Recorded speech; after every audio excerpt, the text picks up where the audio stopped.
And so you have found that property that really caught your eye, and at some moment your broker tells you to put a blocking fee, and at that very instant you feel the chills, you feel pressure, and you feel that you're being subjected to some advanced selling techniques from some bestseller marketing book.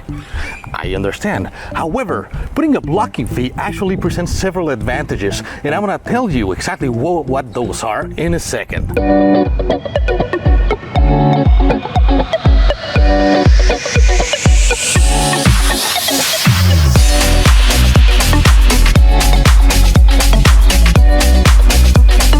So the first and most important thing that you need to know about these blocking fees is that they are actually not mandatory, meaning, and let me stress that out, meaning that you don't have to give them. And very important is that it is 100% refundable no matter what, all right?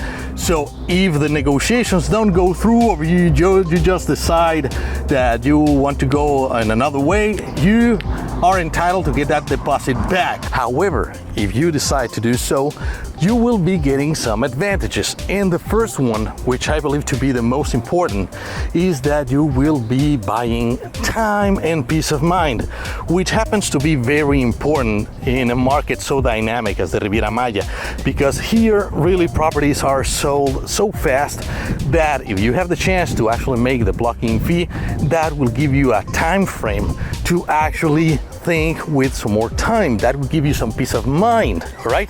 Now, what happens throughout this time? Let's say that you put the blocking fee and you will be getting maybe 10 to 15 days. So in that time, actually, you will be able to review documents, to consult with your spouse, with your friends, with your lawyer, with anyone that you trust. You will be getting the contract in that time period, and you will be able to review it, you see? So, and you will be able to do all of that at your own pace, at your own rhythm.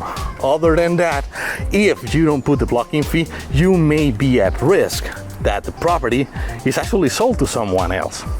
Now, there's something else that is absolutely important about that blocking fee, and that it usually comes with an offer. Or if not, you will be making an offer in the next following days.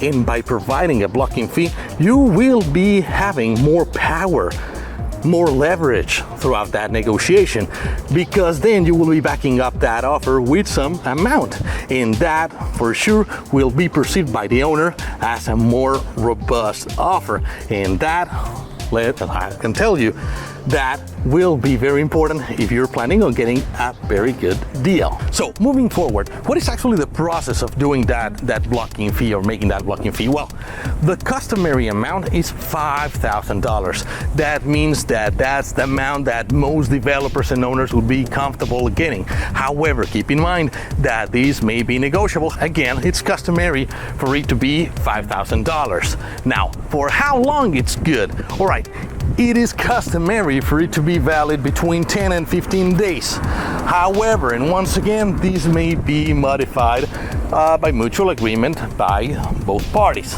So the next relevant part of this is who is actually getting that blocking fee. So the most popular, the most common way is for the owner or the developer to get it. However, there may be circumstances in which actually the deposit goes to either your broker or a real estate agency. What is absolutely important in that regard is that no matter who the deposit goes through, you need to get a receipt, and that receipt is gonna say some important things. So it needs to state very clearly the amount of your blocking fee. You need to state to whom are you giving it.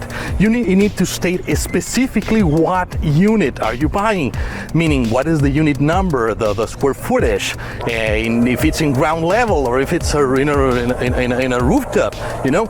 Those specific information needs to be contained there, and very important, it needs to say that it's 100% refundable.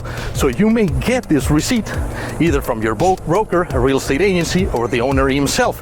But no matter what, you need to get that receipt. And finally, what's the destiny of this blocking fee? Well, it may have two different destinations. The first destination is that actually the negotiations are successful. And so in that case, the whatever amount, let's say the $5,000 that you gave, they would become part of the down payment that you would make. So actually that money is not lost whatsoever. It will become part of the final payment. That's the first scenario. And obviously there's the other scenario in which the negotiations, well, unfortunately they don't go through, in which case you will be entitled to get a refund. Now, this is very important. How do you get that refund? Well, it depends really in the bureaucracy of the developer or the owner. Usually when it's an individual, you should get that deposit very fast. It's no longer than actually making a phone call and request it.